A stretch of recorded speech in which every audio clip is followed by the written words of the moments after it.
bubble and squeak. In the past, this was a standard Monday lunch fry-up of vegetables and meat leftovers from the Sunday roast. Preparation and cooking are no great challenge, being well within the reach of a moderately sharp 6-year-old. Instead of being tipped into the wheelie bin, ingredients are chopped up and dumped into a frying pan.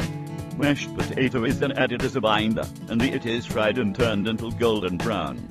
The name itself, apparently, is echo of the sounds emitted during the frying process. Yorkshire pudding. Contrary to what most French people think, a pudding is not necessarily a hot dessert. Traditionally, Yorkshire pudding is eaten either with the main Sunday dish of roast beef and vegetables, or on its own as a starter. Made simply from a mixture of plain flour, milk and eggs, preparation is well within the competence of anyone capable of producing a tolerable cup of instant coffee, though it is vital to use lard as a cooking medium, and the oven must be really hot before baking. The dish can include onions, and is served with plain gravy or onion gravy sauce. Bangers and mash.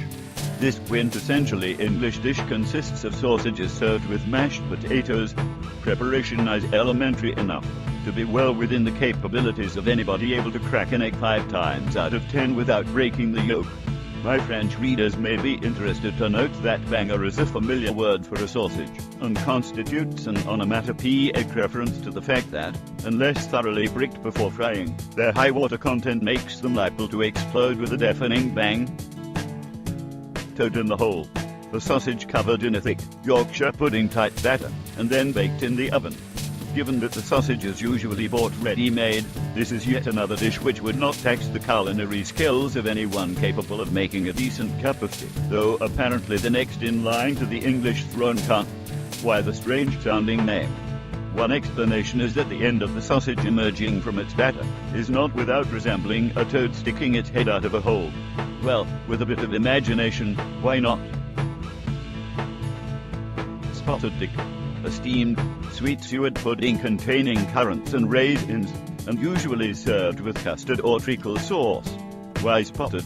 Presumably, because the dark-colored currants are plainly visible from the outside. And what about dick? Despite the comparison the more indelicate among my English readers will not be making, the likeliest explanation is that the name is derived from its resemblance to a sausage dog. This would seemingly be reinforced by the fact that another name for the pudding is spotted dog, and that dick, like Fido, is formerly a common canine name. Rice pudding. It was the Asian human and resulting culinary invasion of the 50s and 60s which brought rice to the notice of the English as a vegetable ingredient of the main dish.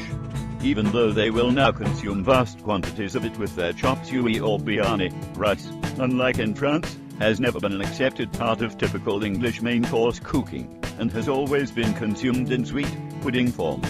Cooked long and slowly in the oven with liberal helpings of milk, cream and sugar, it is often served with a dollop or two of jam, or reinforced by even more fresh cream. Fruitcake.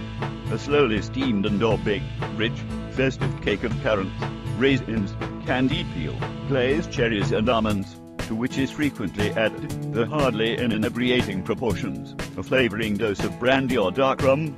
Not only have the French paid the English the compliment of appropriating the cake for themselves, they have been honest enough to acknowledge its origins by retaining the English name. The cake is a reference to this English fruit variety in particular. Traditionally, English fruitcake is generously coated in marzipan and icing for birthdays, and is presented in an elaborate, architectural, multi-tiered form for weddings. And an English Christmas would not be the same without it.